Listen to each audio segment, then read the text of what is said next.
Guys, Mark Goldberg here from Mark Vlogs Watches with a quick word for your friend and mine, Archie Luxury, Paul Pluta, AC3, Archibald Chesterfield III. You know, he invented the quick wristwatch check, and the rest of us on YouTube, well, we just stole it.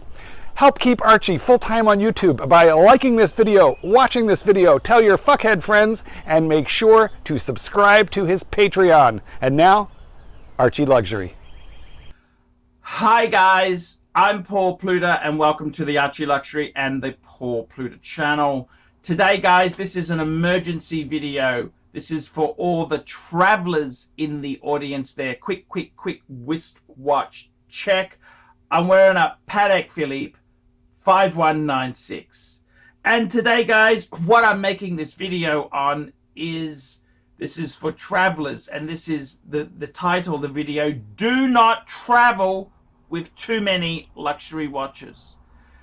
Now, I gotta tell you guys, the world is getting incredibly fucking nasty. It is getting incredibly fucking nasty. Okay, what's happened is, if you look around the world there, governments are broke. They are absolutely fucking skinters.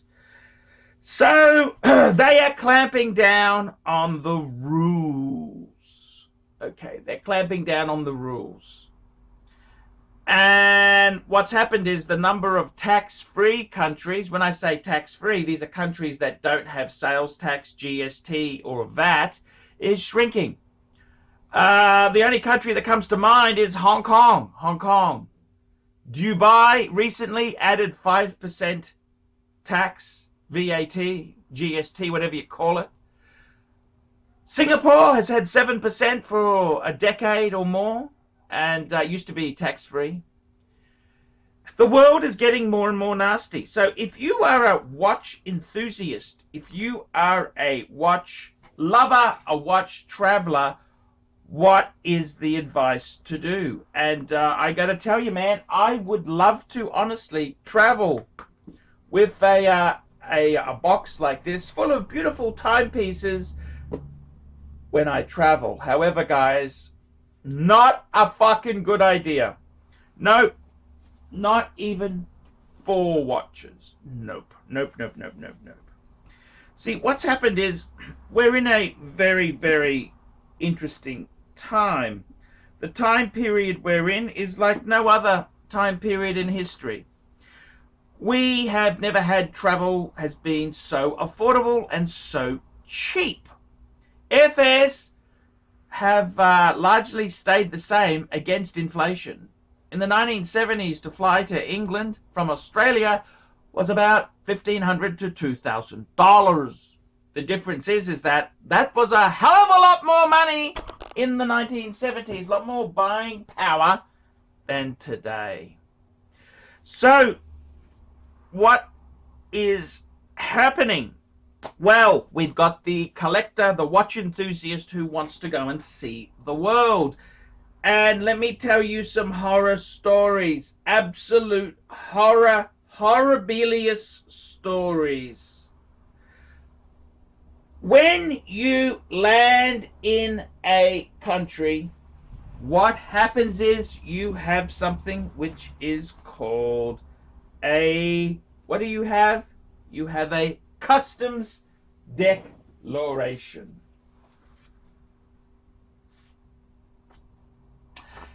And when you land, you need to fill this form out.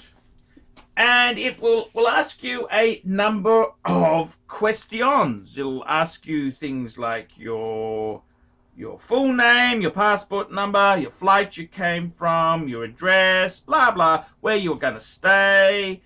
It'll ask you some sensitive questions like, are you carrying illegal pornography, firearms, or illicit drugs?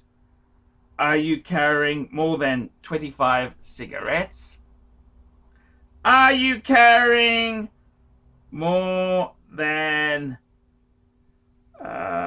2.25 liters of alcohol? It'll ask you things like, are you carrying goods obtained overseas with a combined total price of more than $1,000. And then they'll ask you, are you carrying more than $10,000 in cash? Now, every country has a slightly different variation, but global governments, thank the UN, they've all got a similar sort of form. So what is the rules? What are the rules and what is the situation? Well, technically, this would mean everybody who wears a expensive watch would need to declare it. Now, there is a little bit of leniency. What countries will do is they basically will say, well, you're allowed to take one watch in, that's your personal property, exempted from this form. Now, it doesn't actually say that, but that's technically what happens. You may be able to even claim a second watch. This is my personal watches. I got one for this, one for that. My advice is don't try and take in more than two. Okay? Don't try and take in more than two. See, if you take in a whole stack of them, they want duty. Let me tell you a couple of horror stories, and I will put articles in the description that back up what I'm telling you. What happened at Beazle World? So some journalists were going to Beazle World to cover the watch event. Naturally, journalists who cover watches would also be enthusiasts. They like watches. One guy brought in 5 or 6 watches, stopped at the border. What are these watches? How come you haven't declared them? He wasn't selling them overseas. This was just his own little collection to show people. And when he left Beazle World, he would take the watches back home with him. But no, the customs official said, why have you got commercial quantities? That's the term, commercial quantities. And this is the problem, see. If you have many, many watches with you, commercial quantities, fuckers, you can get into big trouble. Basically, in his case there, he had to pay several $1,000s worth of customs duty. Yes. Now, the problem is, okay, so say you pay this money. So, well, that's okay. I'm happy to pay the money. They don't like to give it back on your way out. See, it's a one-way squeeze. It's a one-way squeeze.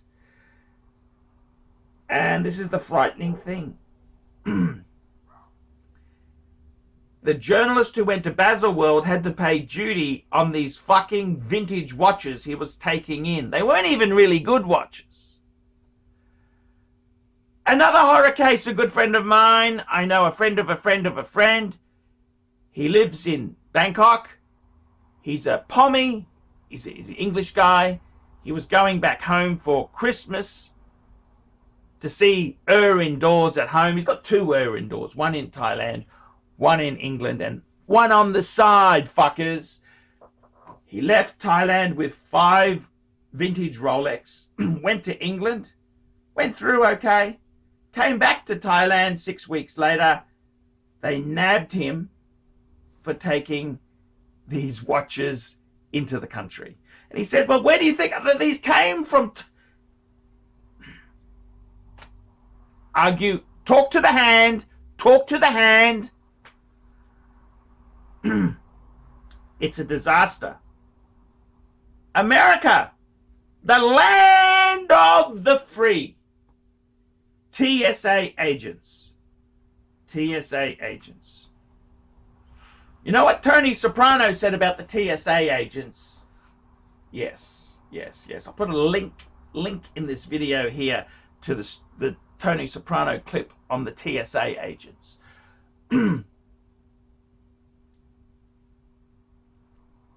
Rolex doesn't allow their product to even be taken into the country without their express written permission. I don't know how the fuck Rolex managed to get that, but they did. How the fuck does that happen? That's what I would really, really, really like to know. How the fuck do they get away with that? I want to tell you another story. Good friend of a friend of a friend of a friend. This guy's a watch dealer in Singers. He went to Bangkok to trade watches, buy and sell a few of his, buy a few, and go back to Singapore. Guess what? He goes in, he lands at the airport. The watches went through. So he went in, and his wife went in. He went through okay with they were actually Patek Philippe's. They x-rayed her luggage, and they saw a whole stack of Patek boxes. What they let her go through, then they nabbed the couple. The watches, he had to pay duty on all these Patek Philippe's. He had to pay duty. Now, he wasn't even going to sell them all. He was just taking them there to do some trade, fly back home. This is his business. It ain't much of a fucking business if you're nabbed at the airport. Is he doing anything really, really wrong? No, he's just buying and selling watches, for fuck's sake. They don't see it this way. Let me tell you, Thailand themselves they're changing the rules. Everybody will be screened. Everybody will be screened from 2020. If you've got 5 or 6 watches on you, you're fucking nabbed. That's exactly it. And don't worry, they know the good brands, Patek, Rolex, all the expensive brands. And the Thais, they know how to use Google. They know how to use Google. Rumor has it they get a percentage of the take in fines. Yes, beautiful. So, what is the answer then? What is the answer with taxes and duty and all that sort of shit? Well,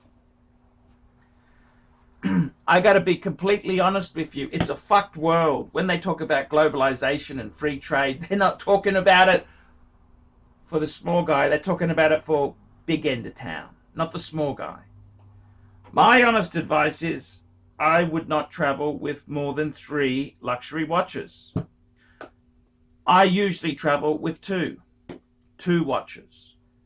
I basically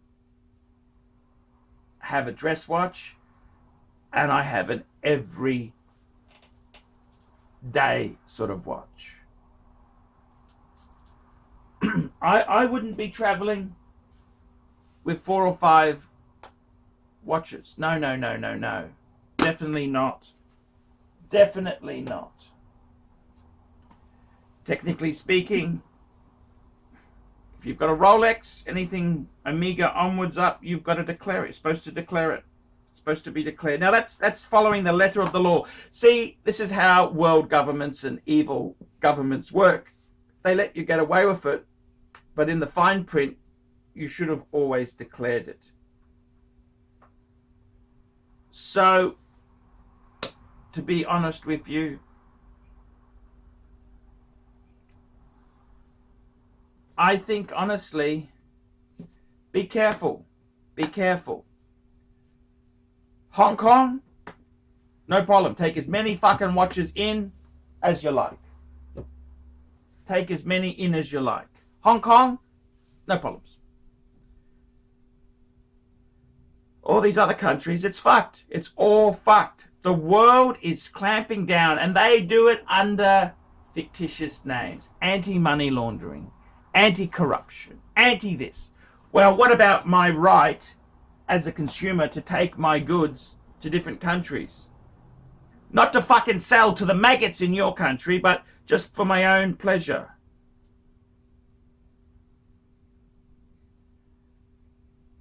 I seriously think you need to be very careful.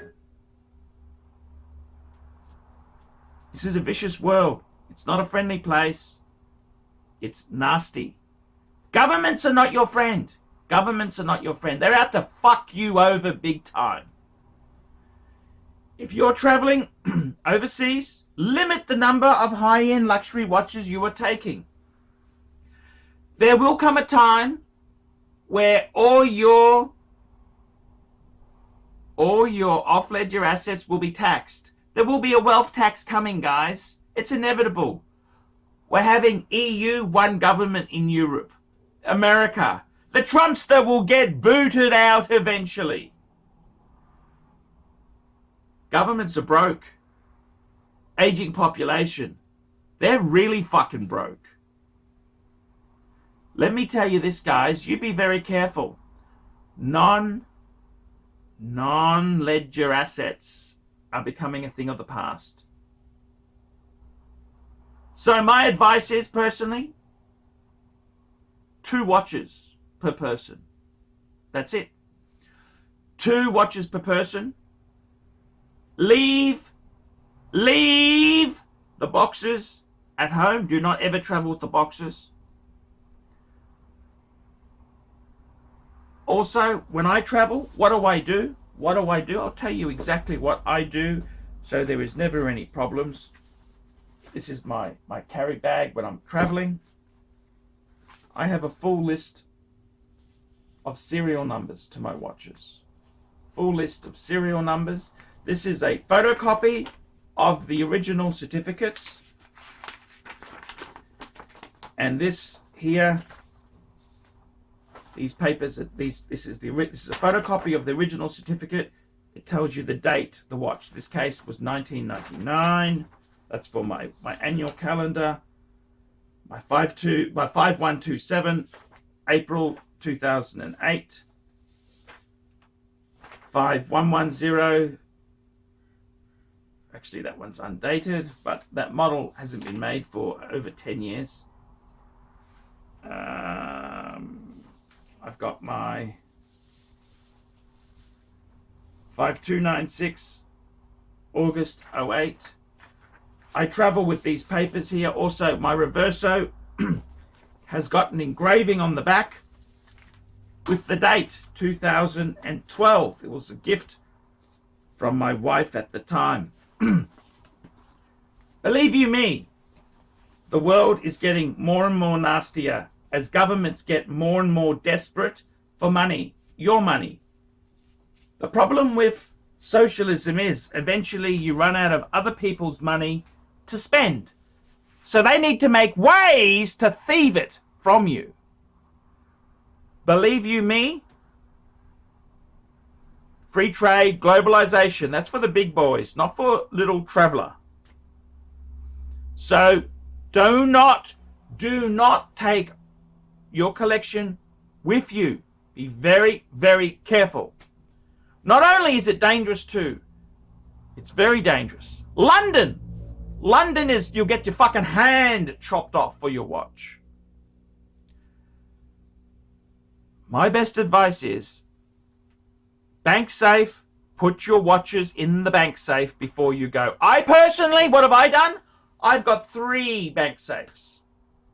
Yes, 3. Because I don't trust any government. I've got a bank safe in Australia. I got a bank safe in Singapore. I got a bank safe in Hong Kong.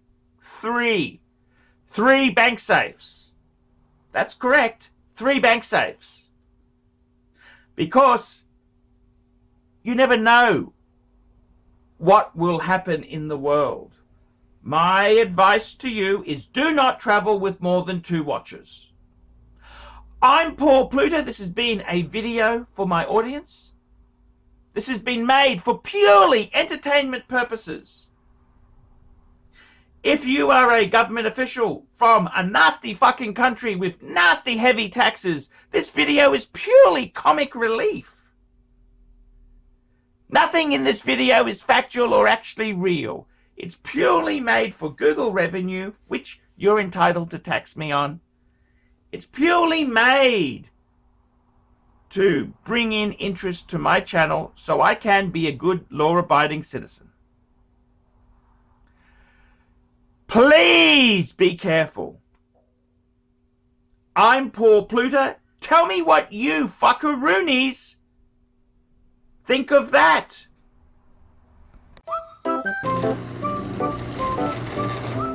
Oh. Hey Archie Luxury fans, if you're into luxury, then you gotta be into 66 Buick Rivieras. Check out my son and I, Alex, as we restore this beautiful 66 Buick.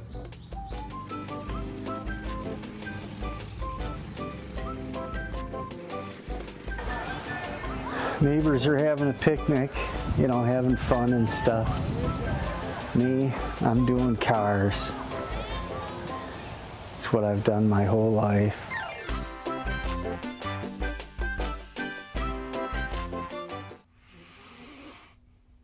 David SW. David SW. David SW. Who does Archie Luxury recommend is the greatest grey market dealer in America? There's only one choice, David SW. That's right, guys. I've got to tell you the honest truth. I have, for a long time, been looking for the perfect answer. Who do I recommend people go to see? Who do I recommend that people can go and buy watches? And I've got to be honest with you. The greatest pre-owned dealer for Rolex, Patek Philippe, Audemars Piguet is David SW. David SW. David SW. DavidSW.com. That's right, guys. I have been looking for a contact who I can very nicely refer people to. I am not in the selling business. Customer service, I'm too old to sell watches. I'm too old. I like to recommend my viewers to a reliable source. In Australia, I've got some great sources. There's Sydney Watch Exchange with Cove, Ronnie at Vintage Watch Co, Shani at European Watch Gallery. And in America, who is the best source for pre-owned Rolex? For all the hot models? There's only one person I would recommend, David SW. David SW, David SW. That is the premier source for pre-owned Rolex. I gotta be completely frank and honest with you. Guys, if you are looking for a hot Rolex model, there is only one place you can go to. David SW. David SW, David SW. Let's be honest, guys, there's no point schmoozing the dealers, the ADs. They're just a waste of time. Unless you're going to buy 20 pieces, you are wasting your time. What you're better off to do is pay the market premium and go to a good pre-owned dealer. Who do I recommend? David SW. David SW. David SW. That's correct, guys. I want to tell you this now. I 100% stand behind David SW. David SW, the greatest pre-owned dealer in the entire United States of America. That's right, the greatest pre-owned dealer for Rolex, for Patek Philippe, for Audemars Piguet, David SW. He even does things like FP Journe. David SW, David SW, David SW. That's right. If you want to buy a pre-owned Rolex, a Patek Philippe, Audemars Piguet, there's only one good source I would recommend. David SW, David SW, David SW. I'm Paul Pluta, the method actor who plays Archibald Chesterfield III, and I'm proud to recommend David SW. See you later. Thank you for watching this channel.